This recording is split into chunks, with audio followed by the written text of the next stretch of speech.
Hi everyone, welcome to TET वाला teacher YouTube channel. यानी कि भाई टेट वाला टीचर यूट्यूब चैनल। सो भाई जितने भी मेरे प्यारे दोस्त सीडीपी के लिए इस यूट्यूब चैनल को सब्सक्राइब कर रखा है और आते हैं, तो आप सभी का मोस्ट वेलकम है। कुछ लोग नए भी हो सकते हैं, न्यू सब्सक्राइबर हो सकते हैं।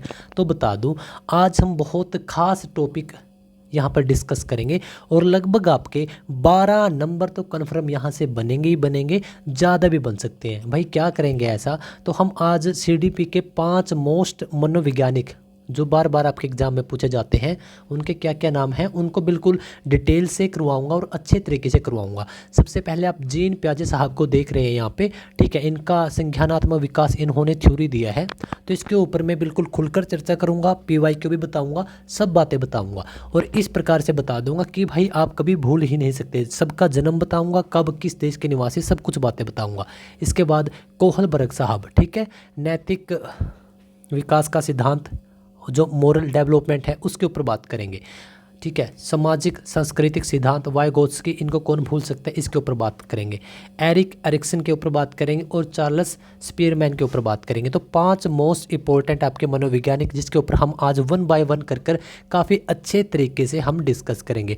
पीडीएफ आपको टेलीग्राम में मिलेगी और कोई भी क्वारी हो आपकी, तब भी आपको टेलीग्राम पर हमसे कॉन्टैक्ट करना पड़ेगा। तो चलो, टेट वाला टीचर पर इस समय आप ये वीडियो देख रहे हो, इस टाइम में आप ये वीडियो देख रहे हो, तो चलो फटाफट स्टार्ट कर लेते हैं। आप UP TET, H TET, C TET, कोई भी टेट दे रहे हो आप, राजस्थान के लिए रीट होता है, एमपी टेट, कोई भी कुछ भी दे रहे हो, वहाँ पर जो अगर आपका मनोवैज्ञानिकों से रिलेटेड प्रश्न आता है तो 101% पूरी आपकी कोशिश रहेगी कि इससे बाहर ना जाए, ठीक है। अच्छे तरीके से कराऊंगा, तो चलो let get start. First of all हम देखेंगे आपके प्यारे से मनोवैज्ञानिक जीन प्याजे साहब के ऊपर। क्योंकि भाई यहाँ से आपके हर एग्ज़ाम में लगभग आपका प्रश्न पूछा जाता है, ठीक है। तो देखो, इनका जन्म हुआ था 1896 में, ठीक है। 1896 की वो डेट थी और 9 अगस्त का वो दिन था। 9 अगस्त 1896 में इनका जन्म हुआ। कहाँ पर हुआ साहब? इनका जन्म हुआ था स्विट्ज़रलैंड में। आपको ऐसा भी मिल सकता है कि स्विस मनोवैज्ञानिक थे, तो डरना मत, कभी ये सोचो कि स्विस कोई नया देश आ गया। स्विस को ही हम स्विट्ज़रलैंड बोलते हैं, बात एक ही है। कौन सी थ्योरी दी साहब? इन्होंने संज्ञानात्मक विकास, जिसको हम इंग्लिश में बोलेंगे कोग्निटिव डेवलपमेंट।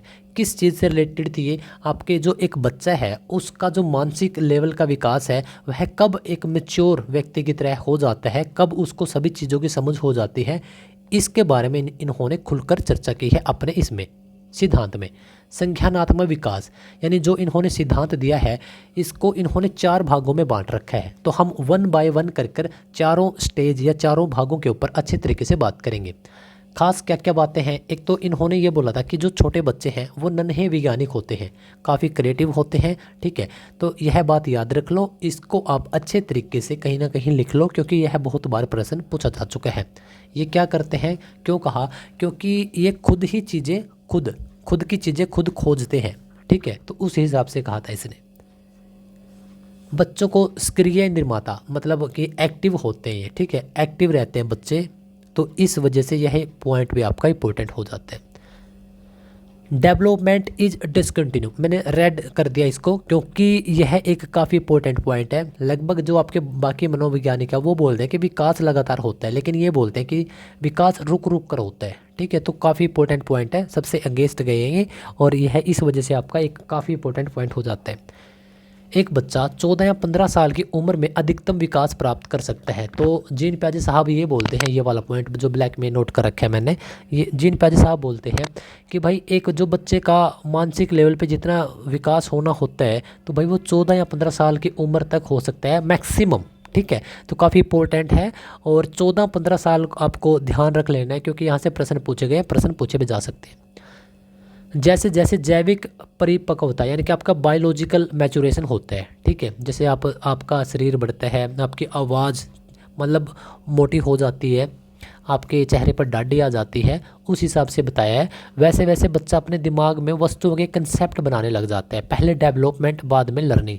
कहने का मतलब यह है, ये काफ़ी इसको एक अंडरलाइन कर लेना, इस वाले पॉइंट को ध्यान से समझो। इसमें जीन प्याजे साहब क्या बोलते हैं कि जैसे जैसे हम बड़े होते हैं, ठीक है, जैसे कोई बच्चा 10 साल का हो गया, फिर वो कभी ना कभी 15 साल का भी होगा, तो क्या बोला है कि भाई जैसे जैसे वो बड़ा होगा कंसेप्ट उसके चीज़ों के प्रति, समाज के प्रति, थिंग्स के प्रति उसके कंसेप्ट अपने आप क्लियर होते रहेंगे। यानी कि पहले डेवलपमेंट होगा, डी होगा, और बाद में लर्निंग आएगी यानी कि एल, डी एल। ठीक है, ड्राइविंग लाइसेंस लगा लो या डेली लगा लो, कुछ लगा लो, जैसे याद करना है वैसे कर लो।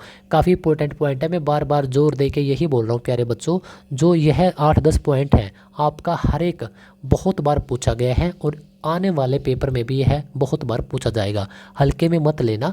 ठीक है, इसी वजह से बोल रहा हूँ बार बार, इसको अच्छे तरीके से आप याद कर लो। अब मैं बात करता हूँ संज्ञान क्या होता है, क्योंकि इन्होंने दिया है संज्ञानात्मक, लेकिन संज्ञान है क्या, कोग्निशन।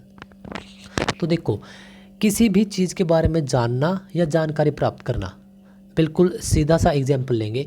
अभी आपका पेपर आने वाला है, सी टेट या फिर एच टेट, यूपी टेट, जो भी आपका टेट आने वाला है, तो आप उसके लिए तैयारी कर रहे हो, तभी इस यूट्यूब चैनल पर आए हो। तभी आपने क्या देखा कि साहब आप पढ़ा रहे हैं, हम पढ़ रहे हैं, तो आप हमें बता रहे हैं और हम आपसे सीख रहे हैं, यानी आप कुछ ना कुछ नया जान रहे हो। जैसे कि आज आप जीन प्याजे साहब के बारे में जान रहे हो, तो जो आप जान रहे हो, जो ये प्रोसेस है, इसको हम बोलते हैं संज्ञान। ठीक है, संज्ञान लेना यानी कि कोग्निशन। ओके साहब, एग्जाम्पल, अच्छा ये तो हो ही गया, मैंने एग्जाम्पल दे दिया। दूसरी बात, जो संज्ञान वर्ड है ये पुलिस स्टेशन में काफ़ी यूज किया जाता है। जैसे कि एक पार्टी है, मतलब कोई एक घर है या फिर कुछ भी, किसी ने एफआईआर करवा दी, तो जब पुलिस स्टेशन से बुलावा आएगा तो ये लोग जाएंगे या फिर पुलिस वाले घर आएंगे जिसके खिलाफ एफआईआर की है, तब वो क्या बोलते हैं कि साहब हम इनसे संज्ञान ले रहे हैं। संज्ञान का क्या मतलब हो गया कि हम इनसे जानकारी ले रहे हैं। ठीक है, कि एक्चुअल में हुआ क्या था। तो संज्ञान वर्ड आपने न्यूज़पेपर के अंदर या पुलिस स्टेशन में या सीआईडी, क्राइम पेट्रोल, इस प्रकार के जो शोज आते हैं उनमें आपने बहुत बार देखा होगा, काफ़ी इंपॉर्टेंट है। सीधा बात है, किसी चीज़ के बारे में जानना ही संज्ञान है। ओके साहब, समझ में आ गया। अब देखो, संज्ञानात्मक विकास, लगातार जानकारी प्राप्त करना या लगातार जानना। ठीक है, इसको हम बोलते हैं संज्ञानात्मक विकास। अब हमने एक चीज़ को जान लिया कि भाई जीन प्याजे आएंगे, लेकिन अगर आप लगातार जानते रहो, उसको हम बोलेंगे संज्ञानात्मक विकास, यानी आपका मानसिक विकास। इसमें क्या है कि जैसे जैसे बच्चा बायोलॉजिकल विकास करता है, उसके फिजिकली जो, जैसे कि हड्डियाँ बढ़ती हैं, ठीक है, वो मैच्योर होता है, तो वैसे वैसे वस्तुओं का कंसेप्ट भी बनना शुरू हो जाता है। ऐसा बोला है जीन प्याजे साहब ने। पहले विकास होगा फिर अधिगम, यानी कि डी और एल का मैंने आपको कंसेप्ट समझाया था, पहले डेवलपमेंट बाद में लर्निंग। एक और एग्जांपल लेते हैं, जैसे कि 5 वर्ष के हुए स्कूल के बारे में पता लगा। अच्छा, इसमें ऐसे है कि जब एक बच्चा 5 साल का होता है तब उसे स्कूल में आई थिंक तभी पता लगता है कि भाई ये तेरा स्कूल है, थोड़ा थोड़ा हल्का हल्का पता लग जाता है, स्कूल वर्ड उसको समझ में आ जाता है। फिर जब हम कॉलेज में जाते हैं, कॉलेज के बारे में हमें तभी पता लगता है, क्योंकि पहले तो एक कंसेप्ट था कि स्कूल के बाद कॉलेज में जाएंगे, होता क्या है, कहाँ पे क्लासरूम है, कहाँ पे कैंटीन है, कहाँ पे लाइब्रेरी है, कहाँ पे ग्राउंड है, कैसे क्या बिल्डिंग है, सब चीज़ों का मतलब कि कॉलेज कहते किसे एक्चुअल में तभी पता लगता है जब कॉलेज में जाते हैं। ठीक है, ठीक है। अच्छा, इसमें जैसे कि शक्तिमान मर गया, ठीक है, पर बाद में पता लगा वो सिर्फ एक सीरियल था। ठीक है साहब, जैसे कि बच्चा पहले जब शक्तिमान सीरियल आता था, वो कई बार मरा भी है तो हम रोने भी लग जाते थे कि साहब ये तो मर गया, लेकिन बाद में पता लगा कि रियलिटी कुछ और थी, वो जस्ट एक सीरियल था। तो वैसा ही है, जैसे कि स्टार्टिंग में हम सोचते हैं कि स्कूल कैसा होगा, ऐसा होगा, कॉलेज कैसा होगा, वैसा होगा, लेकिन हमें बाद में सब रियलिटी का पता लग जाता है। ये हुआ कैसे, क्योंकि स्टार्टिंग में आप बच्चे थे, 8वीं 9वीं में हम जब सोचते हैं तो कि कॉलेज ऐसा होगा, लेकिन +2 करने के बाद जैसे हम जाते हैं, यानी कि हमारा पहले विकास हुआ है, फिजिकली विकास हुआ, डेवलपमेंट हुआ है, उसके बाद लर्निंग आई है, उसके बाद हमने उस चीज़ का संज्ञान लिया, उस चीज़ को जाना। काफ़ी इंपॉर्टेंट है, आगे पीछे कर कर ऐसे ही प्रश्न बनते हैं, तो इसको ध्यान रखो। अगला पॉइंट है हमारा, बच्चों की थिंकिंग एक मैच्योर इंसान से अलग होती है, दोनों में मात्रात्मक रूप से एक जैसे पर गुणात्मक रूप से अलग अलग सोचते हैं।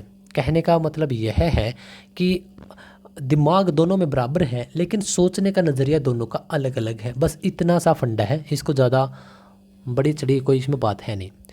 कंसेप्ट ऑफ कोग्निटिव डेवलपमेंट, यानी कि जो आपका संज्ञानात्मक विकास है उसका कंसेप्ट क्या है, उसके अंदर आपकी 2-3 चीज़ें हैं।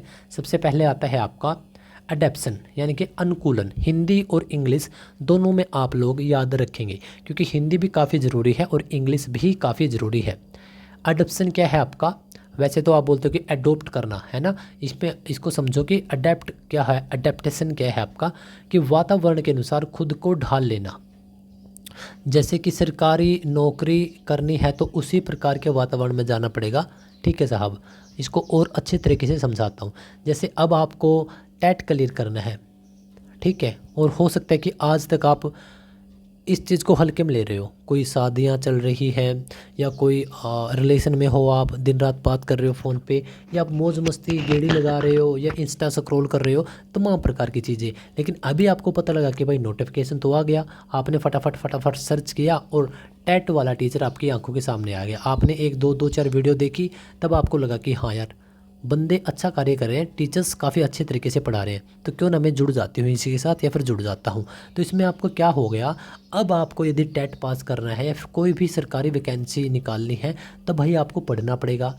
तो मतलब अब आपको अपना आपका इन्वायरमेंट चेंज करना पड़ेगा। पहले थे आप स्क्रोलिंग वाले, फ़ोन पे बात करने वाले, रिलेशनशिप वाले, गेड़ियाँ लगाने वाले, शादी वाले, लेकिन अब आपने क्या किया, खुद को टाइम देना शुरू कर दिया। यानी कि अब आपका इन्वायरमेंट चेंज हो गया और अब आप एक ऐसे इन्वायरमेंट में आ गए जहाँ पर स्टडी का माहौल है, क्योंकि आपको यही माहौल तो चाहिए। अब आपको बुक्स पढ़नी पड़ेंगी, यूट्यूब पर वीडियोस देखनी पड़ेंगी, कुछ प्रैक्टिस करनी पड़ेगी और आपका टेट निकल जाएगा। यानी आपने क्या किया, आप ये लगा लो कि आपने आपका वो एक ऑरा लगा लो, वो एक इन्वायरमेंट लगा लो, वो चेंज कर दिया।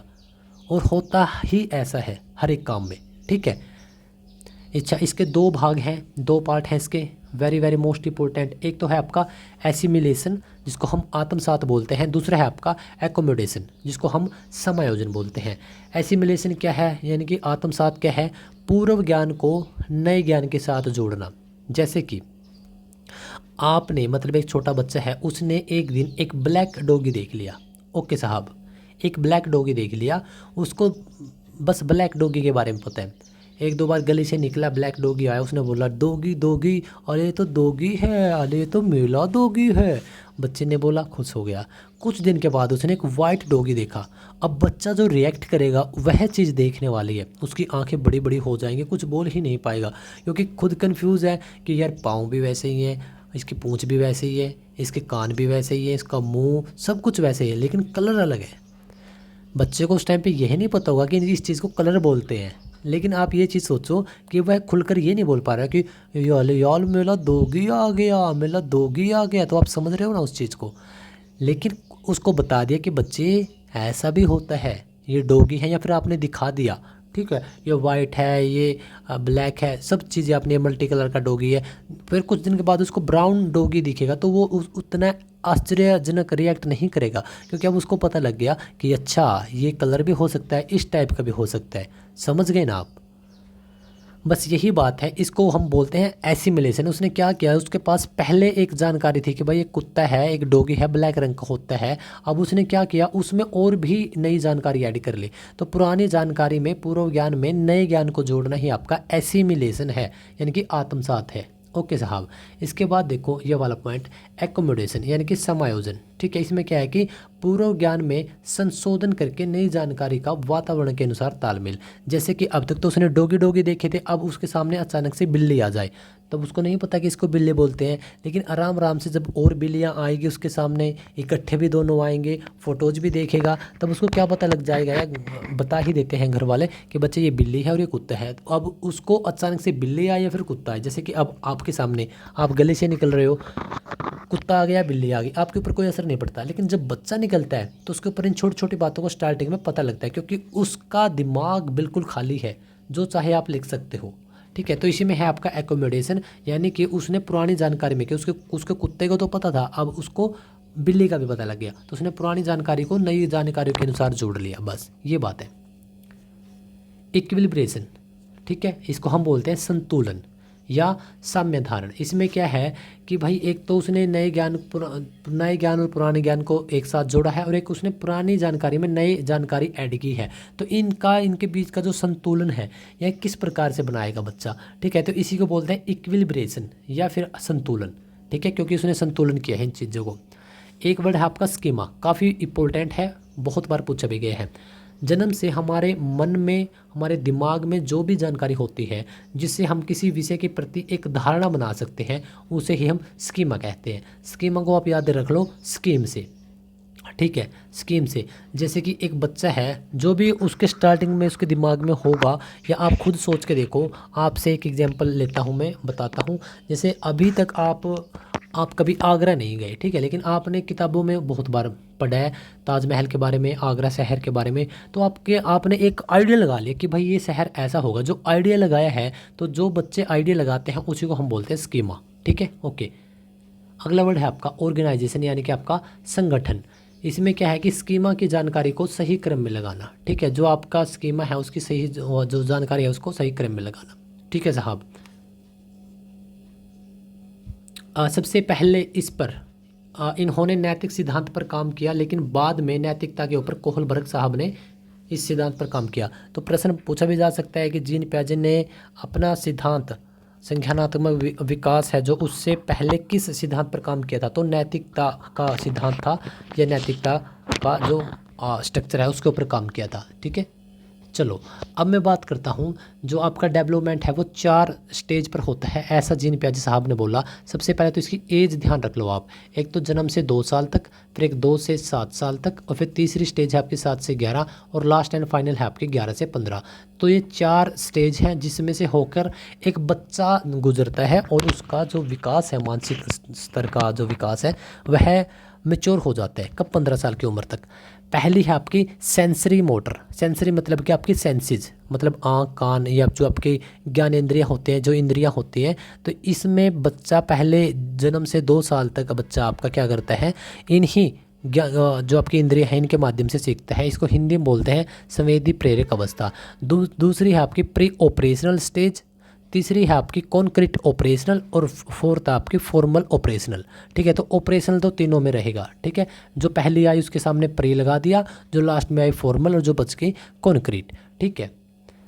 चलो अब मैं आपको बिल्कुल अच्छे तरीके से समझाता हूँ। जो पहली अवस्था है जिसको हम सेंसरी मोटर स्टेज बोलते हैं, इसमें बच्चा क्या करता है, जन्म से 2 साल तक का बच्चा होता है। इसको हम हिंदी में बोलते हैं संवेदी प्रेरक अवस्था। काफ़ी इंपॉर्टेंट है ये, ठीक है। इसमें क्या है, आपका बच्चा इंद्रियों से सीखता है।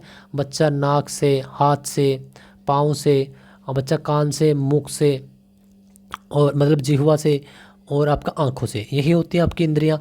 इसमें बच्चा जन्म से 2 साल तक का रहता है, और इंद्रियाँ ही बच्चे की शिक्षक होते हैं, ठीक है। ओके साहब, कुछ इसमें ज़्यादा है नहीं, बस यही बात है। दूसरा आपका प्री ऑपरेशनल स्टेज। इसमें बच्चा 2 साल से 7 साल तक की उम्र में होता है। इसको हम हिंदी में बोलते हैं पूर्व संक्रियात्मक अवस्था। हिंदी में आप इसका साथ साथ में नाम ज़रूर ध्यान रखा करो, क्योंकि आपका काफ़ी इंपॉर्टेंट है, ठीक है साहब। इसमें क्या है कि बच्चे के सामने जो भी वस्तु होगी उसको देख सकता है, समझ सकता है, पर क्रिया नहीं कर सकता। जैसे कि कुछ भी एग्जाम्पल ले लो आप। जैसे कि बच्चे के सामने एक यहाँ पर एक पशु है, ठीक है, ये है, ठीक है, कोई भी पशु हो सकता है, भैंस हो सकती है। उसको देख लेगा, समझ भी लेगा कि ये भैंस है, पर वो ना उसको रोक सकता, ना वो उसके प्रति कोई रिएक्ट कर सकता, ठीक है। जो मतलब जो चीज़ें सामने हैं उसको देख सकता है, छू सकता है, समझ भी सकता है, पर कोई क्रिया नहीं कर सकता। सिंबल एज, ठीक है। इसमें क्या है, बच्चा जो आपके सिंबल्स हैं उसको पहचानने लग जाता है। ये प्लस का है, ये माइनस का है, ये डिवाइड का है, सब चीज़ें। अच्छा, इसको एनिमिज्म बोलते हैं, जीवावाद। यानी कि इसमें बच्चा संजीव और निर्जीव में फ़र्क नहीं कर पाता। कैसे? यदि आपने लड़कियां बेबी डॉल रखती हैं, उनकी डॉल को पीट दिया, लड़के अगर लड़कों की जो छोटे लड़के हैं उनकी किताबें फाड़ दी, इनफैक्ट छोटे बच्चे भी, बल्कि लड़के भी किताब डॉल भी रखते हैं, या उनके खिलौनों को तोड़ दिया, तो वो रोने लग जाएंगे। क्यों? क्योंकि उनको लगता है कि इनको चोट लग रही है। तो काफ़ी इंपॉर्टेंट पॉइंट है भाई, इस उम्र में 2 से 7 साल की उम्र में उनको नहीं पता होता कि इनको भी चोट लगती है। अहम केंद्रिता यानी कि ईगोसेंट्रिक, यानी कि इसमें बच्चा यह चीज़ें सोचना शुरू कर देता है कि जो चीज़ें उसको पसंद है। जैसे बच्चे ने बोल दिया कि आइसक्रीम खाऊंगा, तो उसको यह लग रहा है कि सभी आइसक्रीम खाएंगे, यानी कि खुद के बारे में कुछ ज़्यादा सोच रहा है वो, ठीक है। अच्छा, एपलटावी, यानी कि इसमें बच्चा चीज़ों को उल्टना पलटना नहीं सीख सकता, खाली सिंबल का पता हो सकता है। जैसे आपने बोल दिया कि 4 + 5 9 होता है, तो अब मुझे बताओ कि 5 - 4 कितना होगा। या फिर 9 - 5 कितना होगा, तो बच्चा नहीं बता सकता, अल्ट पलटा नहीं कर सकता। ठीक है। अच्छा, इसमें और क्या ख़ास बात है कि बच्चा दूरी, भार, ऊंचाई, इसकी योग्यता में अभी कमी रहती है। जैसे आपने जो उसका वेट करना है वो नंबर तो बता देगा, लेकिन उसको एक्चुअल में नहीं पता कि मतलब यह वेट कैसे आया है, उसकी ऊंचाई, उन चीज़ों का भी उसको पता नहीं है। ओके साहब, इसके बाद में दो चीज़ें हैं। एक तो आपका संरक्षण यानी कि कंजर्वेशन। इसमें क्या है कि इसमें दो समान क्वालिटी के बर्तन हैं। जैसे कि एक आपका गिलास हो गया, एक आपका बाउल हो गया, कटोरा हो गया। आपने स्टार्टिंग में इसमें पानी डाल दिया, पूरा भर गया, ये लंबा गिलास है, और यही सेम पानी आपने इसमें डाल दिया। अब बच्चे को लगेगा कि यार गिलास में ज़्यादा पानी है और बाउल में कम है। ठीक है, तो अभी बच्चे को इन चीज़ों में फ़र्क नहीं करना आता है। वही बात है कि बच्चा इन चीज़ों को देख सकता है, छू सकता है, पर कुछ क्रिया नहीं कर सकता, यानी कि उसको नहीं पता आगे क्या होगा। अच्छा, एक बात और, क्रमबद्धता, सीरिएशन, मतलब कि सीरीज में, यानी कि बच्चे को यदि आप 4 चीज़ें दे दोगे, एक थोड़ी छोटी है, दूसरी उससे बड़ी, तीसरी उससे बड़ी और लास्ट वाली सबसे बड़ी, तो यदि आप बोलो कि इनको सीरीज में लगा दो, तो वह नहीं लगा पाएगा। उनको वैसे इकट्ठा करके रख देगा लेकिन नहीं लगा पाएगा। ठीक है, यह है काफ़ी इंपॉर्टेंट पॉइंट है। तीसरी अवस्था है हमारी कॉन्क्रीट ऑपरेशनल स्टेज, यानी कि मूल संक्रियात्मक अवस्था। इसमें 7 से 11 साल का बच्चा होगा। ठीक है साहब, जो सामने दिख रही चीज़ों हैं उनको देख भी सकता है, छू भी सकता है, क्रिया भी कर सकता है और उनके ऊपर चिंतन भी कर सकता है। ठीक है साहब, जैसे अभी हमने बात की थी गिलास और पानी की, पहले उसको नहीं समझ में आया था 2 से 7 साल में, लेकिन अब उसको समझ में आ गया कि पानी उतना ही है, चाहे आप मग में डाल लो, बाउल में डाल लो, या फिर आप एक गिलास में डाल लो, पानी उतना ही आएगा। ठीक है साहब। अपलटावी, मतलब कि अब 4 + 5 9 आया था, तो पहले बच्चा नहीं बता पाया कि 9 में से 5 माइनस कर दे कितना बचेगा, लेकिन अब बता देगा वो। अब वो हाइट को भी सही मेजर कर सकता है, सही तरीके से लगा सकता है। और लास्ट हमारा है औपचारिक संक्रियात्मक अवस्था, यानी कि फॉर्मल ऑपरेशनल स्टेज। इसमें बच्चा 11 से 15 साल का होता है। अब्स्ट्रैक्ट थिंकिंग, यानी कि जो चीज़ें उसके सामने नहीं हैं उसके बारे में भी सोच सकता है। जैसे कि उसने कुछ सोच लिया, जैसे हमारे जो ग्रह हैं, जो हमारे प्लैनेट हैं, उनके बारे में भी अब सोच सकता है वो। ठीक है, पहले इसमें नियम है, फिर उदाहरण है। संज्ञानात्मक विकास की सर्वोच्च अक्षमता है ये। ठीक है साहब। तो चलो अब मैं बात करता हूँ, यह पूरा का पूरा कंसेप्ट दिया था जीन पियाजे साहब ने। इसके अंदर हमने देखा कि वो कहाँ के निवासी थे, स्विट्ज़रलैंड के। कब उनका जन्म हुआ, 9 अगस्त 1896 को। कौन सी थ्योरी थी, संज्ञानात्मक विकास का सिद्धांत उन्होंने दिया, कोग्निटिव थ्योरी उन्होंने ईजाद किया। इसके अंदर 4 स्टेज हैं, पहली जन्म से 2, फिर दूसरे 2 से 7 साल, तीसरी 7 से 11 और लास्ट है 11 से 15 साल। लास्ट को इन्होंने काफ़ी इंपॉर्टेंट बताया कि बच्चा अब अपना जो मानसिक विकास है जितना होना होता है उसकी सर्वोच्च सीमा को प्राप्त कर लेता है। 1 बाय 1 कर हमने इन चीज़ों के ऊपर बात की। एसिमिलेशन, एकोमोडेशन के ऊपर हमने बात की, कंजर्वेशन के ऊपर हमने बात की, तो सब चीज़ों को 1 बाय 1 करके देखा है। अब बात करते हैं कि कुछ लोगों ने इसको क्रिटिसाइज किया, इसकी आलोचना की। इसने क्या बोला कि जब अवस्थाएँ बदल ही नहीं सकती, ठीक है, ये अवस्थाएं बदल नहीं सकती, पर ऐसा नहीं है। ठीक है, यदि किसी बच्चे को अच्छा वातावरण दिया जाए तो वह अपनी सीमा से ज़्यादा सीख सकता है। इसने क्या बोला था कि भाई यही 4 स्टेज रहती हैं और हर एक बच्चा इससे ही होकर गुजरता है। लेकिन कुछ लोगों ने बोला है, क्रिटिसाइज करने वालों ने क्या बोला है, क्रिटिकों ने क्या बोला है कि भाई ऐसा नहीं है। यदि बच्चे को का वातावरण अच्छा है, उसके जेनेटिक अच्छे हैं, तो वह यह इन 4 स्टेज से भी पहले कुछ ना कुछ अच्छा कर देगा। इसने क्या बोला कि विकास पहले होगा, जैसे बच्चा पहले बड़ा होगा फिर चीज़ों को सीखेगा। ठीक है, अधिगम बाद में। पर लेब वाइगोत्स्की क्या कहते हैं कि अधिगम पहले और विकास बाद में, तो एक दूसरे के उल्टे हैं ये। ठीक है, एक दूसरे के उल्टे हैं। ठीक है साहब। तो हमने पूरा तरीके से जीन पियाजे साहब को जाना है, पढ़ा है, और काफ़ी अच्छे तरीके से। अच्छा, इंपॉर्टेंट क्वेश्चन वैसे तो मैंने आपको बता ही दिया कि इंपॉर्टेंट क्वेश्चन कौन कौन से, फिर भी मैं बता दूँ, आपका जो विकास है वह लगातार नहीं होता, बार बार प्रश्न पूछा जाता है। 14 से 15 साल वाला प्रश्न बार बार आपका पूछा जाता है। ठीक है, स्विट्ज़रलैंड के निवासी थे, यह प्रश्न भी आपका बार बार पूछा जाता है और पूछा गया है। ये जो पॉइंट्स है, जैसे कि संज्ञानात्मक विकास हो गया, आपका संज्ञान हो गया, आपका एडेप्शन अनुकूलन हो गया, जिसके ऊपर अभी मैंने बात की है, तो very very most important. Assimilation हो गया, एकोमोडेशन हो गया, इक्विलिब्रेशन हो गया और स्कीमा हो गया। तो ये आप हाईलाइट कर लो, यहाँ से आपके प्रश्न, ये PYQ है भाई। ठीक है, मैं खुद नहीं बना रहा, आप देख सकते हैं। ठीक है, प्रश्न पूछ लेगा कि एक बच्चा अपने इंद्रियों के माध्यम से कब सीखता है, तो पहली ही स्टेज में सीखता है। ठीक है, बच्चा अपनी उम्र की अधिकतम जो उसका मानसिक लेवल है कब प्राप्त कर लेगा, जीन पियाजे साहब के अनुसार लास्ट वाली स्टेज में। सबको पता है बच्चा तूफान वाली बच्चे की कौन सी एज है, या फिर बच्चा खिलौने के साथ किस उम्र में खेलता है, तो तूफान वाली तो लास्ट वाली होगी। अच्छा, बच्चा किस उम्र में खिलौने के साथ खेलता है, तो सेकंड प्री ऑपरेशनल स्टेज। क्यों? क्योंकि इसमें हमने देखा था, इसमें यह संजीव और निर्जीव में चेंज नहीं कर पाता। यदि आपने उसके खिलौने को तोड़ दिया तब वह उसको ऐसे लगेगा कि उसको ही मारा जा रहा है। ठीक है, तो उसको लगता है उसको चोट लगती है खिलौने को भी।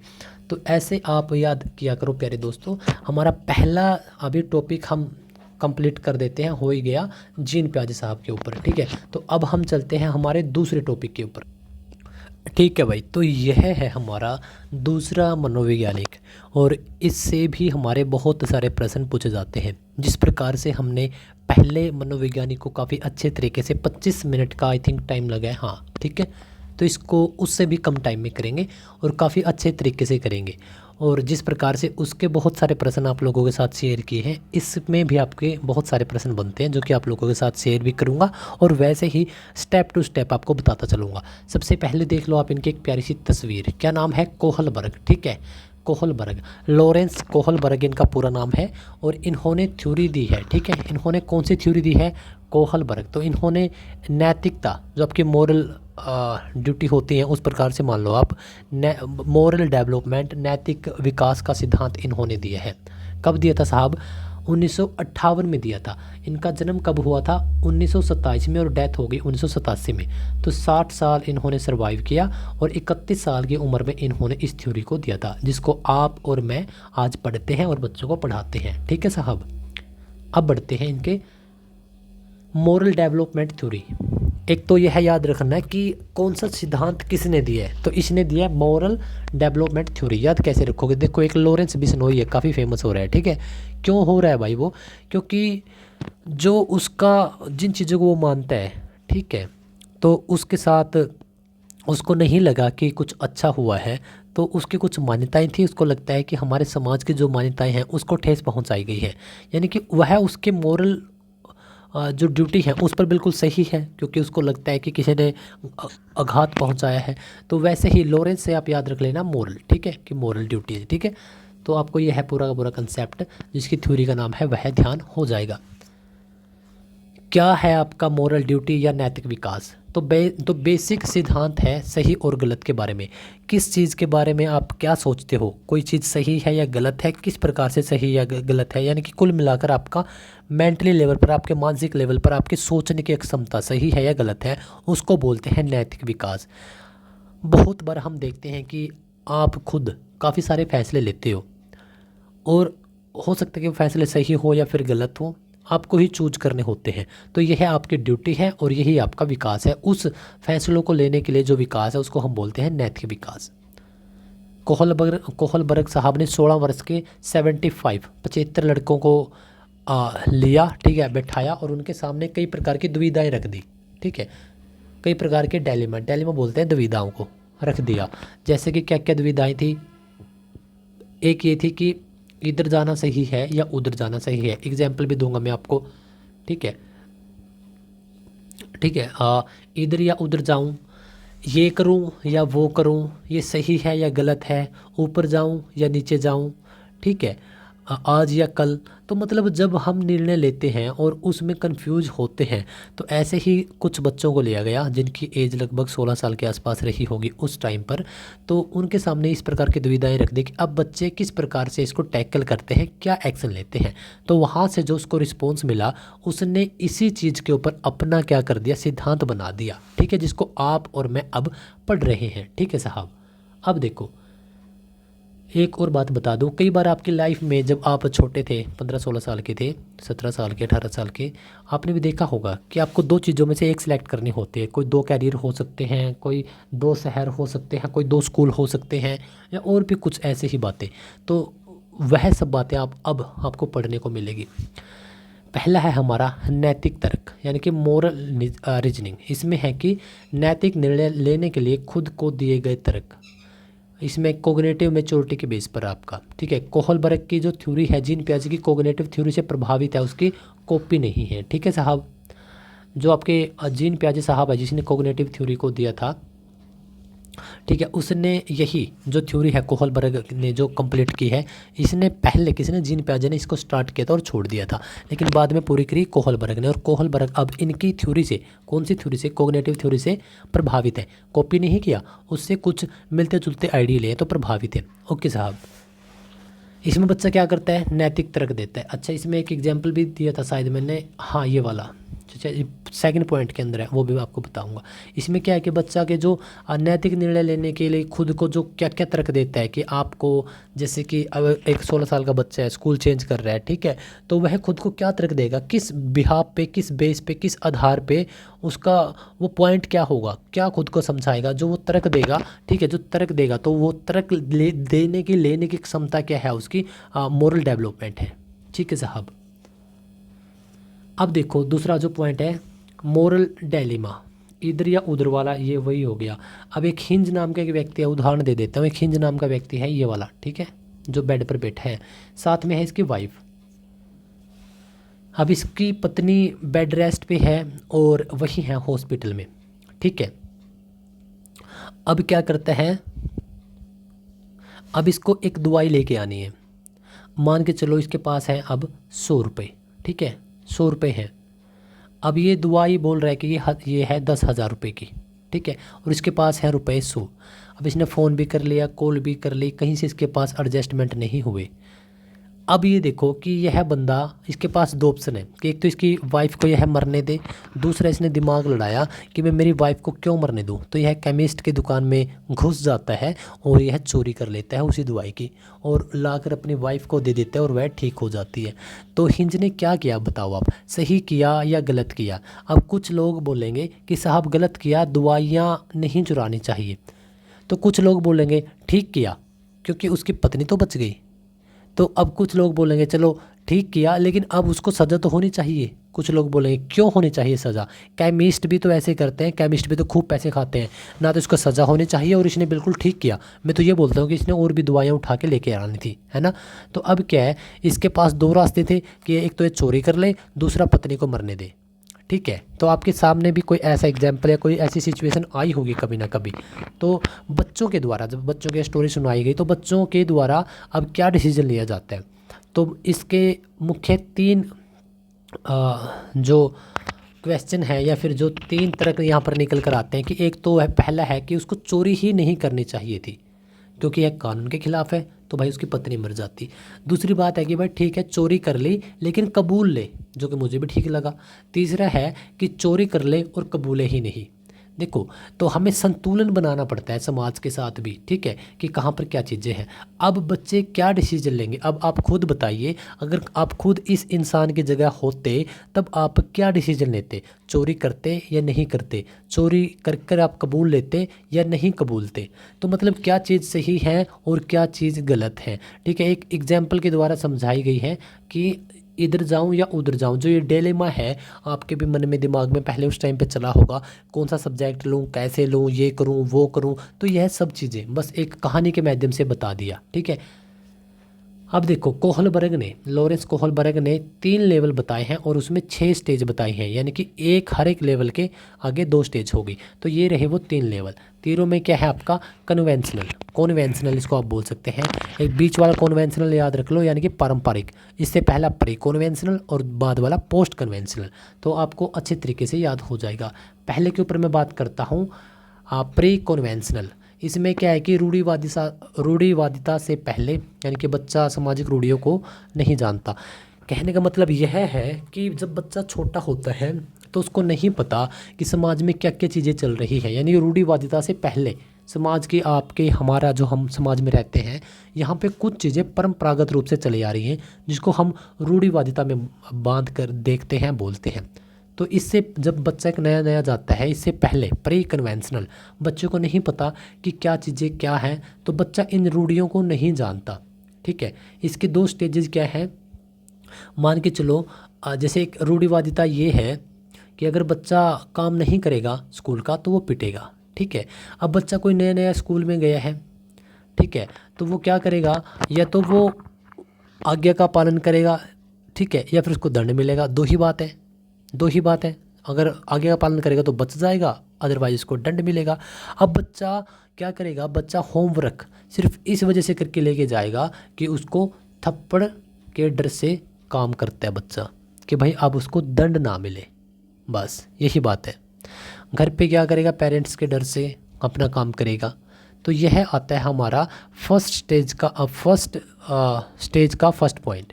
सेकंड क्या है आपका कि भाई स्वलाभ मानसिकता, मतलब कि आपने कुछ बच्चों को ऐसे देखा होगा, मतलब पहले में दो प्रकार के बच्चे होंगे, जो या तो उसके आगे पालन करेंगे या फिर क्या करेंगे, उनको दंड दिया जाएगा भाई। या तो आपने और मैंने भी बहुत बार स्कूल में ऐसे मार खाई है, पिटाई हुई है हमारी, कि भाई जो कल ये वाले प्रश्न नहीं करके लेके आया पिटेगा, और हम पिटते भी थे। तो वो दोनों बच्चे इस टाइप में हो गए। और सेकंड पॉइंट में क्या है, टिट फॉर टैट, यानी कि आपने देखा होगा कि एक बच्चा है वो बोलता है कि भाई तेरे पास रबर है, रबड़, तो वो देता है, वो दूसरा बच्चा बोलता है भाई है, लेकिन क्या तेरे पास पेंसिल है, तुम मेरे को पेंसिल दे दे, मैं तेरे को रबड़ दे दूंगा। तो मतलब टिट फॉर टैट, इसने भी कुछ लिया उसने भी कुछ लिया, यानी उसने खुद का लाभ देखा। तो स्वलाभ यानी कि आपका इंडिविजुअली कुछ वो देखता है, वो कुछ प्रॉफिट देखता है। ये इसको हम एक्सचेंज में भी देख लेते हैं, एक्सचेंज भी बोल देते हैं इसको, ठीक है। अच्छा, इसमें क्या, इसने समाज की जो परंपराएं हैं उनसे कुछ भी मतलब नहीं है, सेकंड पॉइंट में, ठीक है। अब लेवल 2 पे चलते हैं, कन्वेंशनल यानी कि पारंपरिक। इसमें है कि क्या कहेंगे लोग, रूढ़िवादी चीज़ें हैं, हम पढ़ते आ रहे हैं, सुनते आ रहे हैं, आप और मैं भी इस लेवल से गुजरे हैं। इसमें क्या है, अब तीसरा और चौथा पॉइंट है। इसमें क्या है कि इसमें एक बच्चा है जो, जैसे कि हम बोल देते हैं कि you are a good boy, you are a such nice girl, तो इसमें क्या हो गया, वो उनको टैग मिल गया, ठीक है। तो वो क्या करेंगे, अगर पढ़ेंगे तो उस टैग के लिए ही, अगर अच्छे नंबर लेके आएंगे तो सिर्फ यही बुलवाने के लिए कि किस बहुत अच्छा लड़का है या बहुत अच्छी लड़की है। दूसरा क्या है इसके अंदर, दूसरा point, maintaining the social order, law and order, यानी कि रूल्स आर रूल्स। तो दोनों स्टेजों में गलत नहीं करेगा बच्चा, ठीक है। को इसमें तो क्या हो गया कि भाई ये रूल्स ही हैं, आपको ऐसा ही करना है, ऐसा ही होता है, ठीक है। तो इसमें भी बच्चा क्या सोचता है कि भाई ये समाज के रूल है। और इसमें बच्चा क्या होता है, जस्ट शाबाशी लेने के लिए, खुद को सही प्रेजेंट करने के लिए बच्चा क्या होता है, अब अच्छे तरीके से पढ़ना शुरू कर देता है, ठीक है। तो दोनों स्टेज में बच्चा गलत नहीं करता, ठीक है। अब लास्ट की बात करता हूँ मैं, पोस्ट कन्वेंशनल यानी कि उत्तर पारंपरिक। इसमें क्या है, पहली बात कि इसमें बहुत कम लोग आते हैं, केवल 2% ही इसमें लोग आते हैं। पाँचवीं और छठी इसमें दो अलग अलग स्टेज हैं। पाँचवें में आपका social contract and individual rights, यानी कि जो ऊपर की चार स्टेज हैं उनसे भिन्न है ये थोड़ा सा। यहाँ पर बात हुई है इंडिविजुअल राइट्स की, ठीक है। एग्जाम्पल कि अपने अधिकार के लिए खड़े रहना, ठीक है। पेशेंट के लिए रेड लाइट क्रॉस करना, ठीक है, यह हो जाती है इसमें। और लास्ट में है आपका यूनिवर्सल एथिक प्रिंसिपल, यानी कि बहुत बड़े वर्ग के लिए अपनी जान भी जोखिम में डाल देना, ठीक है। नेशनल मंडेला, भगत सिंह, महात्मा गांधी, युद्ध के सैनिक है, सभी इस प्रकार के एग्जाम्पल आ सकते हैं, ठीक है। अच्छा, अब इस फॉर्मूले को इसको क्रिटिसाइज भी किया है, कहाँ पे गया ये, ठीक है। इसको क्रिटिसाइज किया गया है।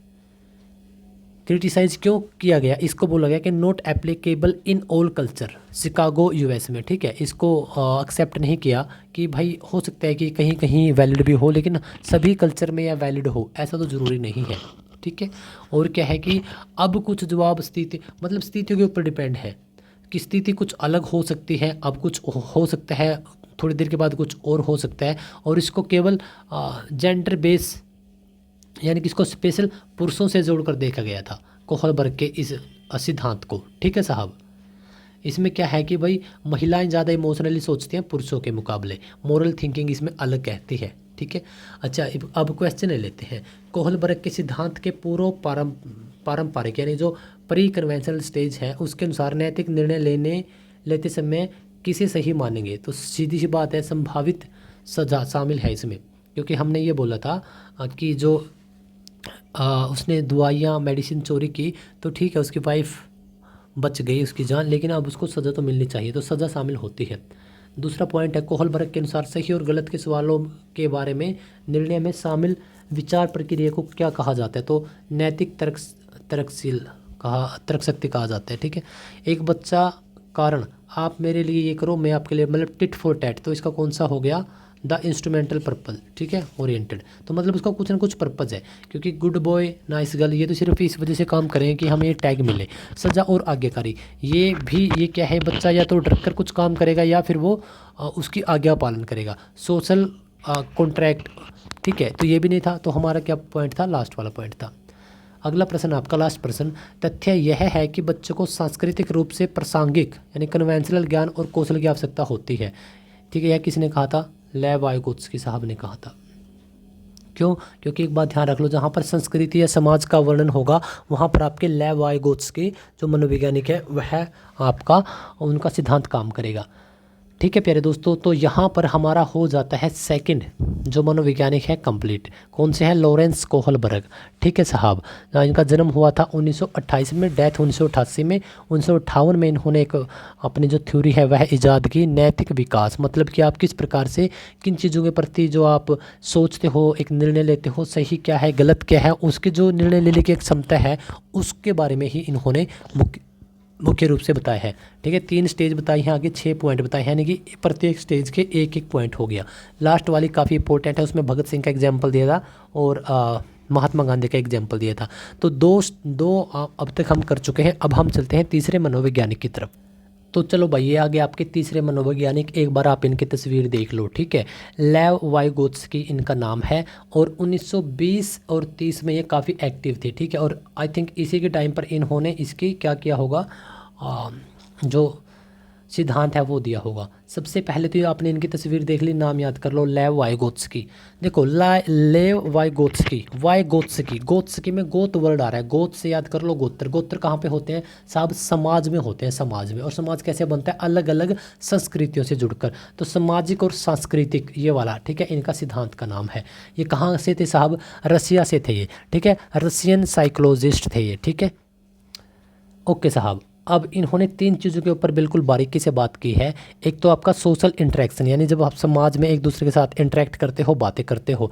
दूसरा लैंग्वेज, और तीसरा आपका कल्चर यानी कि संस्कृति। वही बात होगी भाई, समाज संस्कृति, ठीक है, और इसमें भाषा और ऐड कर लो। तो 3 पिलर रहे हैं इनके सिद्धांत के, इनके ऊपर हम 1 बाय 1 कर बातें करेंगे। देखो इन्होंने क्या बोला है लैंग्वेज को लेकर कि भाषा सामाजिक अंतःक्रिया से विकसित होती है। इसका मतलब हो गया अंतःक्रिया, मतलब कि इंटरेक्शन, यानी जब आप भाषा का विकास कैसे होगा, जब आप एक दूसरे के साथ समाज में जाकर वार्तालाप करोगे। घर पर बैठकर खाली सीखे जाओगे, बोलोगे नहीं या लिखे जाओगे, तब भी भाषा का विकास नहीं हो सकता। कम्युनिकेट करने का सबसे बड़ा टूल है लैंग्वेज, नो डाउट, ये तो है ही है, इसको कौन गलत कर सकता है। अब इन्होंने, हम लैंग्वेज के ऊपर बात करें कि लैंग्वेज को कैसे डेवलप किया जा सकता है, भाई समाज में इंटरेक्ट करना पड़ेगा। तो अब इन्होंने क्या किया, लैंग्वेज की 3 फॉर्म बता दी, 3 फॉर्म, ठीक है। पहली है आपकी सोशल स्पीच, ठीक है, स्पीच के मतलब लगातार बोलना, जिस प्रकार से कोई नेता अभिनेता बोलते हैं। प्राइवेट स्पीच, ठीक है, इसमें क्या होगा, इसमें बच्चा सबके साथ होगा, समाज में होगा, लेकिन इसमें बच्चा खुद के साथ होगा, ठीक है, किसी के साथ नहीं होगा, ठीक है, खुद के साथ होगा। इसमें क्या होगा बच्चा, साइलेंट इनर स्पीच, बच्चा होगा समाज में लेकिन बच्चा अपने अंदर ही अंदर बोल रहा होगा। तो ये तीनों के 3 काफ़ी इंपॉर्टेंट है। अभी इसके ऊपर 1 बाय 1 कर भी बात करेंगे। है क्या आगे, ठीक है, नहीं है, ठीक है। अब कुछ टर्म है जो कि इस सिद्धांत ने हमें दी है। एक तो आपका ZPD, एक है आपका स्कैफोल्डिंग और एक है आपका MKU। बस इन तीनों के ऊपर खेल है। जिस दोस्त को ये तीनों वर्ड और तीनों टर्म समझ में आ गई, सोच लो लेव वाइगोत्स्की उसको पूरा पूरा समझ में आ गया।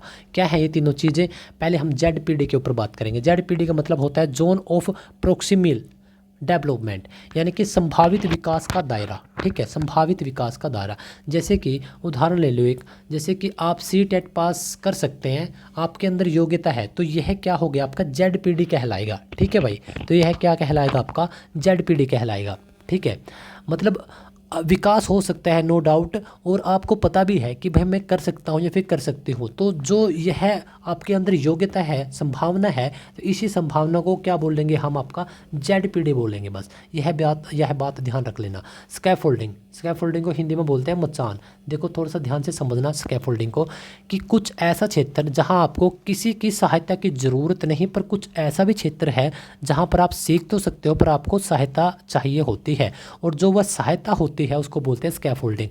जैसे अब आप सीडीपी कर तो सकते हो, लेकिन आपको लगता है कि कोई टीचर मिल जाए जो बिल्कुल बेस्ट करवा दे। जैसे अब आप इस यूट्यूब चैनल पर आए हो, तब जो मैं आपको पढ़ा रहा हूँ और आप सीख रहे हो, तो जो ये हेल्प हो रही है इसी को बोलते हैं स्कैफोल्डिंग। काफ़ी इंपॉर्टेंट है। जेडपीडी क्या था कि आपके अंदर योग्यता है, ठीक है, वो वाली चीज़ें संभावना है, और इसमें क्या हो गया कि आपकी जो सहायता हुई है वो स्कैफोल्डिंग।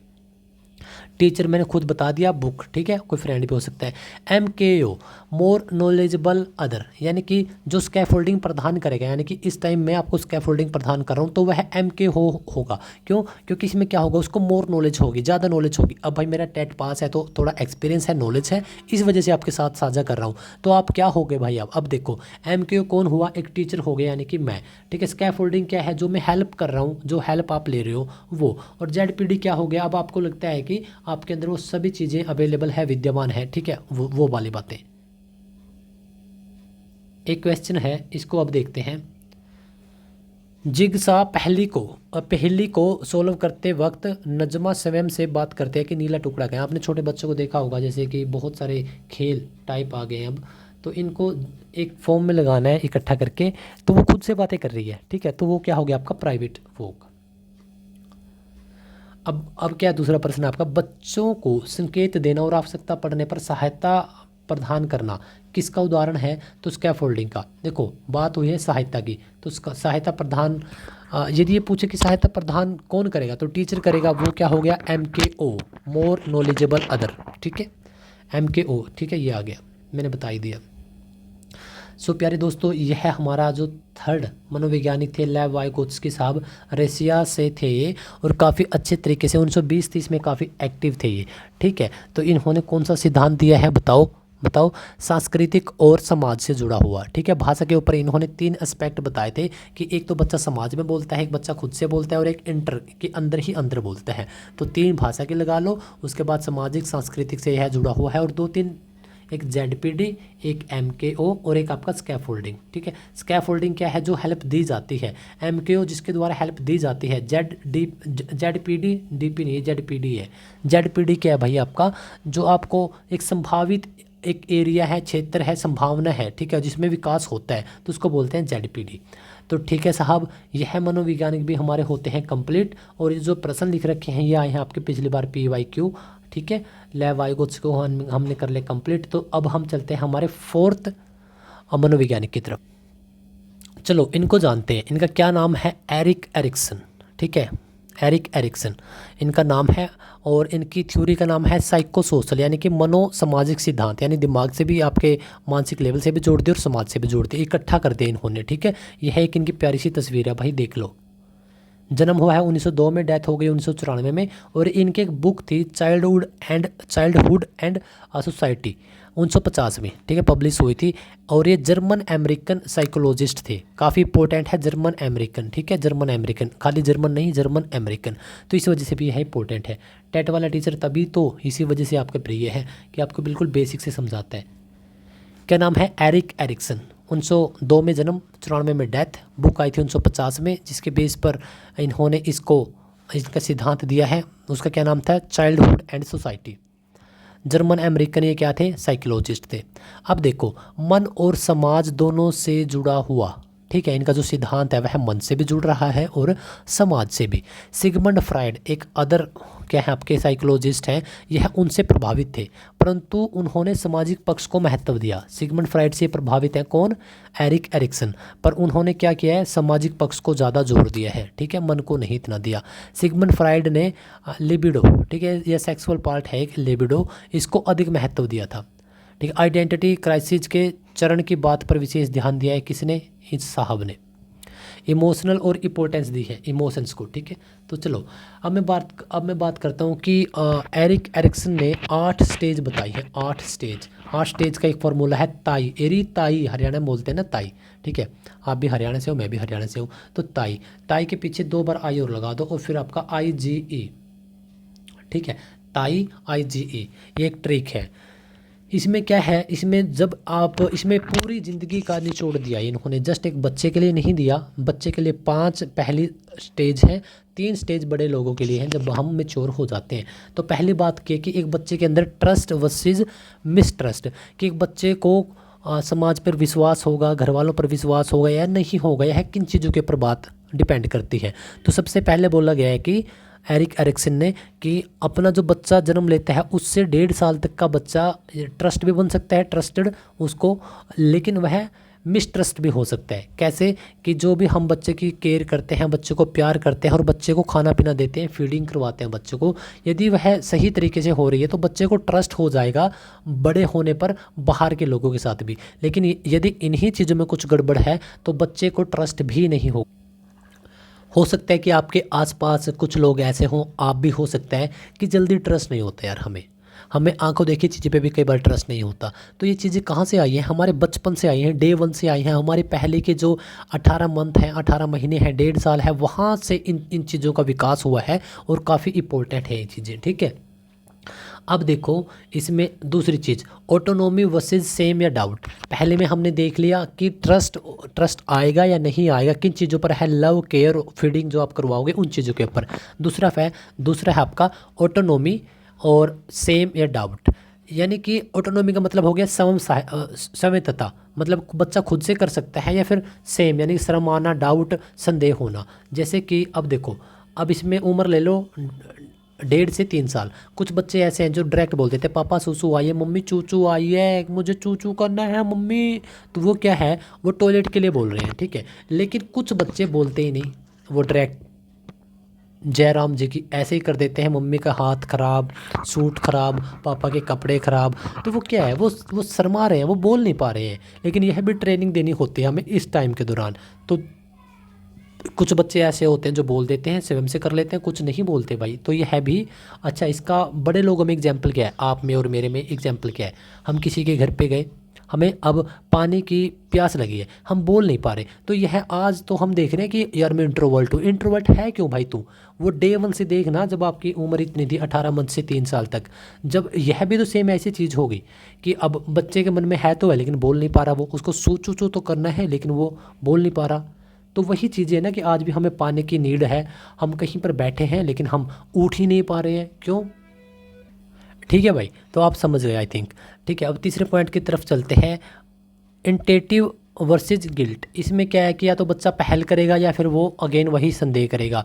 बच्चा क्या है, बच्चे की होगी अब खेलने की उम्र, बच्चा खिलौने के साथ खेल रहा है, मिट्टी के साथ खेल रहा है। कुछ बच्चे आपने देखा होगा कि कीचड़ में फंस रहे हैं अब 3 से 5 साल में, मम्मी पीट रही है फिर भी उनके ऊपर कोई असर नहीं है। दूसरी तरफ कुछ बच्चे बाहर ही बैठे हैं बेचारे, शर्मा रहे हैं। आप और मैं, मतलब जो मैच्योर पर्सन है, उसमें एक एग्जांपल देता हूँ कि जैसे नदी पर, नहर पर नहाने गए, कुछ लोग हैं जो फटाफट कूद गए, कुछ नहीं कूद पाए, ठीक है। कुछ लोग कहीं पर डायरेक्ट बोल देते हैं, कुछ लोग नहीं बोल पाते।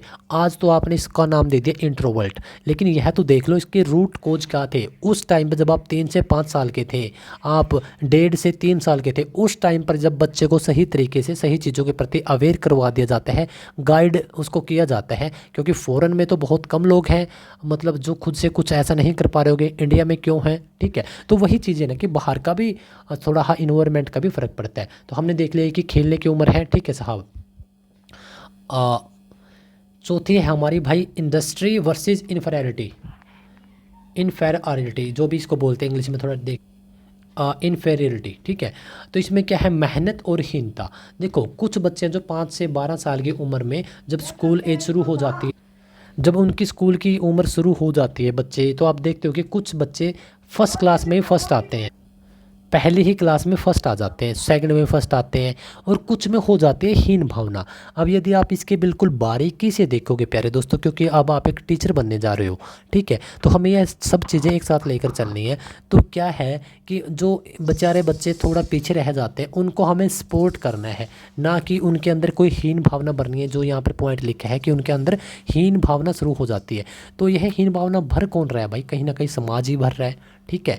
कहीं ना कहीं टीचर्स को भी मैं यह चीज़ बोलूँगा, क्योंकि हम नहीं देखते, उसको ये बोल देंगे कि भाई तेरा दिमाग के अंदर क्या है, कीड़े भरे हैं क्या, तेरा दिमाग गधा है क्या, तू गधा है क्या।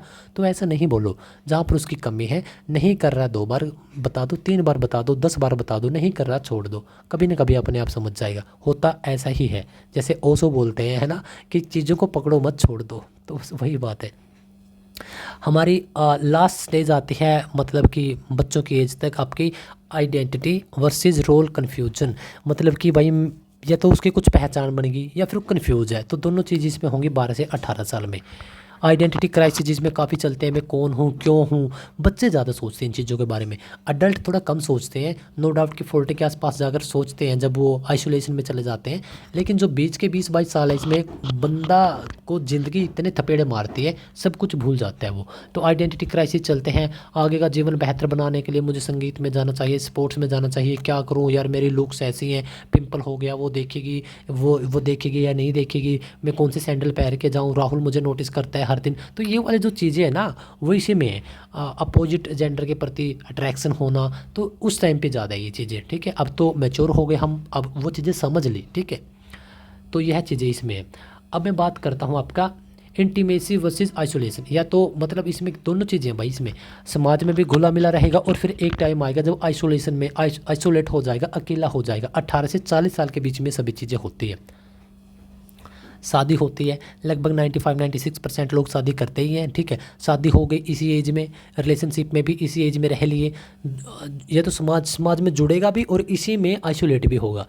आप और मैं देखते हैं कि एक टाइम ऐसा आता है कि जब हम समाज में काफ़ी घुले मिले होते हैं। आपने भी काफ़ी बार एक्सपीरियंस किया होगा, मेरा तो एक्सपीरियंस होता ही रहता है ये, कि शादी में गए, काफ़ी इंजॉय किया, डांस किया, खाया पिया, फ़ोटोज़ कराई, उसको इंस्टा व्हाट्सएप सभी जगह डाला। लेकिन एक टाइम ऐसा आ जाएगा कि भाई कैरियर पे फोकस करना है, ये करना है, वो करना है, तो आइसोलेट हो जाएंगे। जैसे अभी मैं अभी हूँ, कुछ 5-6 सालों से आइसोलेट हूँ। पहले मैंने भी खूब यही किया, आप लोगों ने भी खूब यही किया होगा। लेकिन जैसे हम 24, 25, 27, 28 के हो जाते हैं, तो खुद के लिए मी टाइम जिसको बोलते हैं, बहुत ज़रूरी है भाई, ठीक है। और जो लोग स्पेशली अनमैरिड हैं, उसको तो मैं थोड़ा बोलूँगा ही कि भाई अभी आपके पास टाइम है, थोड़ी सहनशीलता शक्ति अपनी डेवलप कर लो, क्योंकि शादी की बात तो चलो फिर। जनरेटिविटी वर्सेज स्टेगनेशन, इसमें क्या है, जनन क्षमता और आपकी स्थिरता, दोनों चीज़ें इसमें रहेंगी। अब इसमें क्या है, अब पहले तो इसमें एज नोट कर लो, 40 साल से 65 साल। अब ऑलमोस्ट लोगों की शादियां हो चुकी हैं और ऑलमोस्ट लोगों को बच्चे भी हो चुके हैं, ठीक है। कैरियर कहीं ना कहीं सेट हो चुका है। अब अगर आपने सही तरीके से आपकी ज़िंदगी, आपकी जवानी, आपकी लाइफ जी है, आप एक अच्छे पेरेंट बनते हो, तब आपको क्या होगा, खुद के ऊपर प्राउड होगा। अदरवाइज़ आप क्या करोगे, यार अच्छा काम नहीं चल रहा, रुका हुआ सा, थका हुआ सा, कमज़ोर सा फील करोगे। तो इसमें क्या है, या तो आपके जो एक अच्छे लेवल पे खुद को मानोगे, या फिर आप वही थके हुए महसूस करोगे। और लास्ट है हमारा, देखो, ईगो इंटीग्रिटी या फिर आपका डिस्पेयर। इसमें क्या है, डिस्पेयर में आपका 65 साल से 65 से अबो के इसमें लोगों को रखा गया। इसमें क्या है, अगर पूरी लाइफ को अब हम रिकॉल करते हैं, एक बार देखते हैं, या तो बहुत सारे लोग अपनी लाइफ से खुश होते हैं और बहुत सारे लोग खुश नहीं होते। क्यों नहीं होते, कि भाई मैंने उस टाइम पे ये गलत कर दिया, ये नहीं करना चाहिए था, ड्रिंक नहीं करनी चाहिए थी, मैं फ्रेंडशिप में वैसे ही आ गया, रिलेशनशिप में वैसे ही आ गया, मैंने ये सब चीज़ें नहीं करनी चाहिए थी, मैंने चीट किया है, मैंने धोखा किया है, यार जवानी है जा चुकी है, अब तो बुढ़ापा है। सो आपके लिए एक मोरल भी है, मतलब आपके लिए एक निचोड़ भी है यहाँ पे। जो भी मेरा दोस्त इस वीडियो को यहाँ तक देख पाया है, सुन पाया है, हमारे हाथ में क्या है, सिर्फ कर्म करना। और कर्म किस दिशा में कर सकते हैं, सही या गलत, दोनों दिशा में कर सकते हैं। तो अब it's totally depend upon you bro, कि आप किस दिशा में, सही दिशा में या फिर गलत दिशा में आपका कर्तव्य जो कर्म है वो करते हो। मैं आपको गाइड यही करूँगा, ठीक है। अट्रैक्शन है, इंजॉय करना है, जो भी चीज़ें हैं एक लिमिट में करना, ताकि कल को जब हम बूढ़े होंगे, बड़े होंगे, रिग्रेट ना हो, ठीक है। और आप धोखा किसी के साथ मत करो, चीट मत करो, 2 पैसों के लिए भी और एक रिलेशन के लिए भी। चाहे आपका खुद का परिवार का रिलेशन हो जो गॉड भगवान ने दिया है, या आपने खुद बनाया हो, जैसे लड़का लड़की की फ्रेंडशिप होगी, वो वाला भी। तो मैं आपको यही बोलूँगा कि हम लिमिटेड टाइम के लिए, मैं और आप इस दुनिया पर लिमिटेड टाइम के लिए, कोई 28 साल के लिए, कोई 18 साल के लिए, कोई 48, कोई 88 साल के लिए, मैक्सिमम कोई 100 साल के लिए। इससे तो ऊपर क्या ही जाते होंगे लोग, है ना। और जब हम बूढ़े होंगे, क्योंकि मैं अभी हूँ 27 साल का, तो जब हम बूढ़े होंगे तो बहुत आई थिंक 60-70 तक हम निपट भी जाएंगे। तो इस वजह से बोलता हूँ दोस्त, ज़िंदगी को ठीक ढंग से जी लो, कंपैरिजन छोड़ दो, नंबर 1 बात। दूसरी क्या है, आपका बैकग्राउंड देख लो। जैसे अब मेरे फादर साहब नहीं है, छोटा ब्रदर है, मम्मी है, हम 3 ही लोग हैं घर पे, ठीक है। तो यदि मैं देखूं कि भाई मैं विदेश क्यों नहीं जा पाया, विदेश जाके मुझे पढ़ना था, बाहर बड़ी सिटी में पढ़ना था, तो भाई कैसे कैसे पॉसिबल हो पाता। तो मैं ही हूँ करता धरता, मेरे को थोड़ा फैमिली की तरफ भी देखना है, खुद की लाइफ भी सेट करनी है। तो हल्के हल्के कर रहे हैं भाई, ग्रेजुएशन की, फिर मास्टर डिग्री की, अब बीएड भी हो गया, अब टेट वेट ये निकाल लिए, 1-2 हरियाणा पुलिस वगैरह का एग्ज़ाम निकाला। तो आराम आराम से सीढ़ियाँ दर सीढ़ियाँ चढ़ते हैं। खुद का कंपैरिजन किसी के साथ मत करो, खुद का बैकग्राउंड कहाँ से आप आए हो यह चीज़ हमेशा नोटिस करो। यदि मैं खुद एक पार्टी में चला जाऊँ, शादी में चला जाऊँ, और वहाँ पर कोई ना कोई लड़का ऐसा आया होगा, कोई ना कोई लड़की ऐसी आई होगी जिसके मम्मी पापा बहुत अमीर हैं, और वो फॉर्च्यूनर या कोई बड़ी गाड़ी में आए होंगे। क्यों फॉर्च्यूनर इस वजह से बोल रहा हूँ क्योंकि मेरा ड्रीम है लेने का, ठीक है। हालांकि मैंने खुद के कमाए पैसों से एक छोटी गाड़ी ले ली है, सेंट्रो, ठीक है। मैं उसमें बहुत खुश हूँ, क्योंकि यार खुद की कमाई से जब आप पेन भी खरीदते हो आपको बहुत खुशी पहुंचती है। तो उस लड़का या लड़की के साथ अगर मैं कंपैरिजन कर लूँ, यार इसने इतने महंगे शूज पहने हैं, इसका हेयर स्टाइल वैसा है, कपड़े वैसे हैं, बोलती कैसी है ये लड़की, तो बेवकूफ़ कौन है, उसके ऊपर कोई असर नहीं पड़ेगा। बेवकूफ़ मैं हूँ, क्यों? क्योंकि मैं कंपैरिजन कर रहा हूँ। दूसरी तरफ मैं ये भी सोच सकता हूँ कि यार मैं जिस बैकग्राउंड से निकला हूँ, बहुत ही कम बच्चे यहाँ तक पहुँच पाते हैं, बहुत ही कम बच्चे क्रिएटिव होते हैं, क्योंकि एक लोअर क्लास से निकलना अपने आप में बहुत बड़ी चुनौती है। वो नहीं जा पाते जॉब्स पर, वो नहीं कर पाते आपके सपने पूरे, वो नहीं कहीं समाज में इस प्रकार से, क्योंकि उनके ऊपर तो जिम्मेदारियाँ ही इतनी हैं। भाई ठीक है, घर चला रहे हैं, जॉब अपने वही काम धंधा दिहाड़ी पर जा रहे हैं। अगर हम एजुकेट हुए हैं तो हमारा फ़र्ज़ यही बनता है, टीचर बने या ना बने, लेकिन एक अच्छा इंसान बने, ठीक है। कर्तव्य कर्म अपना सही तरीके से करें, किसी को दुखी ना करें, किसी के साथ चीट ना करें। यही मैं बोल रहा हूँ, और यही आता है आपका यहाँ पर, आप सेटिस्फाई हो या नहीं। जिस इंसान ने अपनी ज़िंदगी अपने अनुसार जी है, या फिर जिस टाइप से जी थी उसने बाद में सभी चीज़ें ठीक कर ली कि यार मेरे हाथ में इतना ही था, तो वह इंसान कभी भी दुखी नहीं होगा, वो होगा आपका सेटिस्फाई। दूसरी तरफ कुछ इंसान ऐसे होते हैं जो अभी भी चिड़चिड़े हैं, तो उनका क्या करें, कुछ नहीं कर सकते। तो वही आता है आपका 8th पॉइंट में। आपके 8 के 8 पॉइंट यहाँ पे हैं, दोबारा मैं नहीं बताऊँगा, ठीक है, देख लो इसको। तो प्यारे दोस्त, हमारा ये 4th जो हमारा मनोवैज्ञानिक है, यह भी हमने कर लिया कंप्लीट। अब हम चलते हैं हमारे लास्ट के मनोवैज्ञानिक पर। चलो देखो भाई, ये कोई ज़्यादा बड़ी इसकी थ्योरी नहीं है, सिंपल ही थ्योरी है, और बहुत 3-4-5 मिनट की है। 2 फैक्टर थ्योरी, 2 मतलब कि 2 फैक्टर मतलब कि आपके कारक, ठीक है। तो 2 कारक बुद्धि सिद्धांत इसका थ्योरी का नाम है। ये इनकी तस्वीर है, इनका नाम है चार्ल्स स्पीयरमैन, ठीक है, चार्ल्स स्पीयरमैन। 1-2 क्वेश्चन आ जाता है इससे भी, ठीक है, कर लो।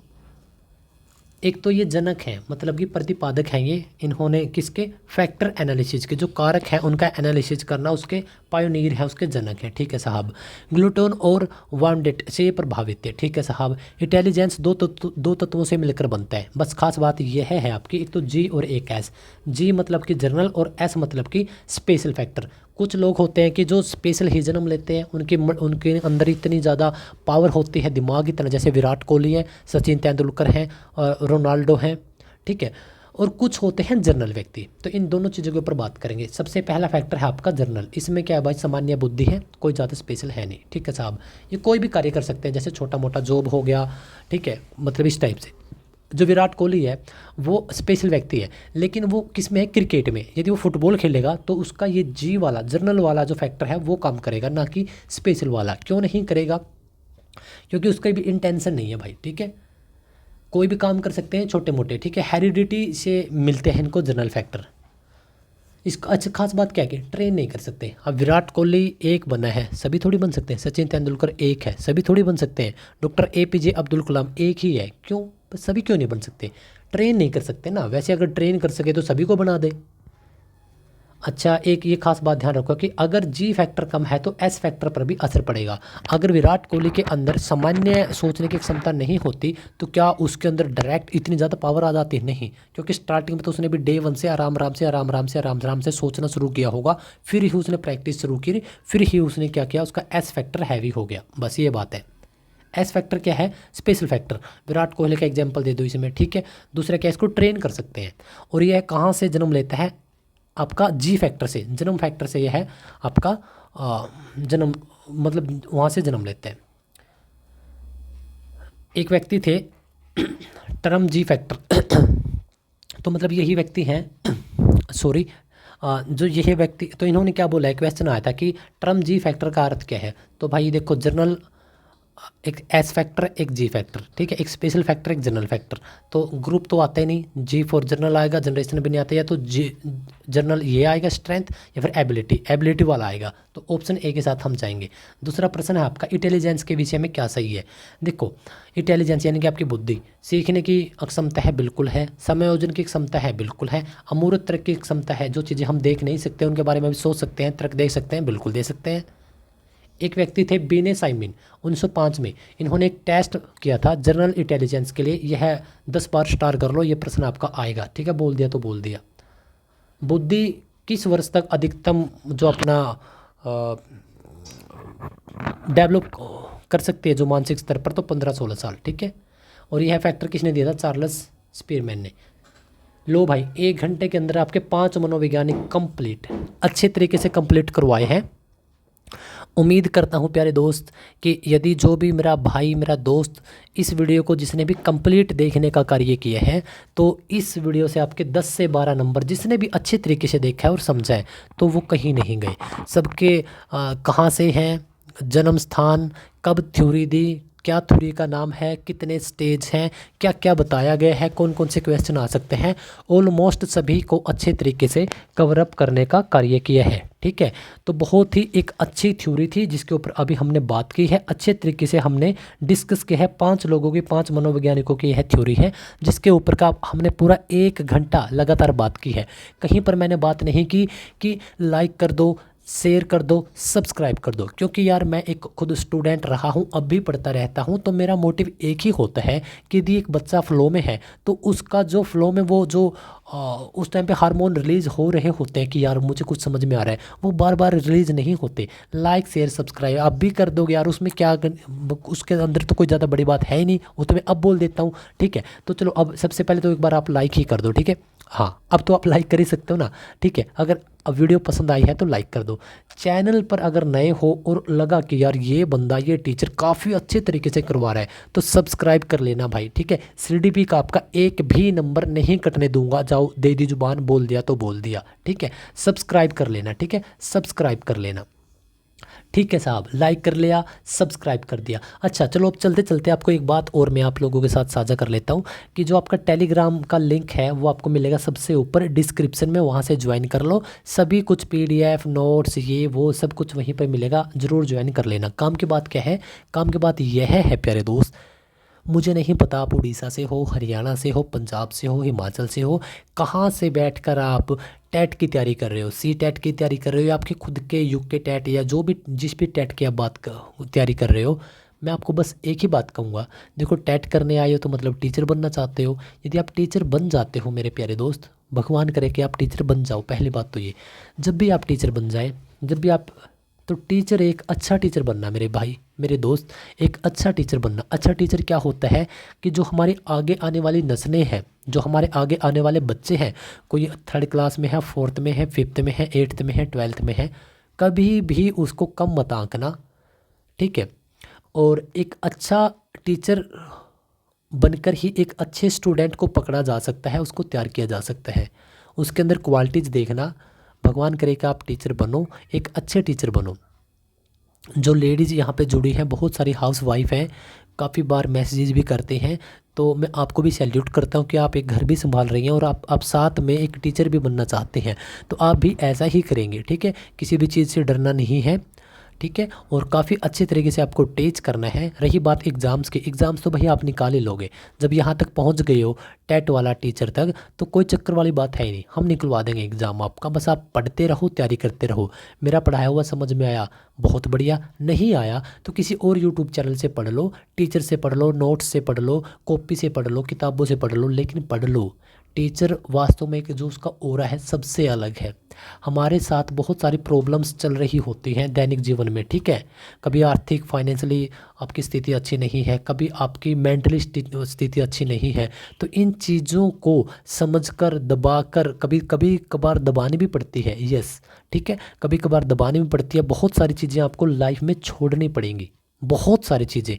अगर आप, चलो अभी तो आप आई थिंक 30 के आसपास होंगे, 35 के आसपास होंगे, लेकिन जब मैं और आप जब बड़े हो जाएंगे तब एक चीज़ समझ में हम आएगी कि यार जो मैंने सोचा वो तो हुआ ही नहीं, ठीक है। तो हमारे हाथ में कुछ है ही नहीं, तो फिर हम काहे को भड़क ले। जो हमारे हाथ में क्या है, उठना। मतलब आप यदि अच्छा कर्म करना, पढ़ना है पढ़ लो, यहाँ से नहीं कहीं से और से पढ़ लो। नहीं पढ़ा जा रहा तो थोड़ा ब्रेक ले लो, उसके बाद पढ़ लो। नेगेटिव मत सोचो, नहीं होगा ये मत सोचो, किताबें मत फेंको, ठीक है। किताबें बहुत ही एक अच्छा सोर्स है, यकीन करो। अगर आप आज 32 साल के हो, 35 के हो, आप सोच रहे हो कि साहब मैंने तो 10 साल 5 साल ख़राब कर दिए, भाई मैं ये बोलो नहीं की ख़राब। आप आज दोबारा उस ट्रैक पे आ गए तो यह सबसे बड़ी बात है। सोचो कि आप 10-15 साल आते नहीं, आपकी एज निकल जाती, फिर आप क्या करते, फिर होती ख़राब। तो अब आप 2-3-4-5 साल मेहनत करके एक अच्छा इंसान बन सकते हो।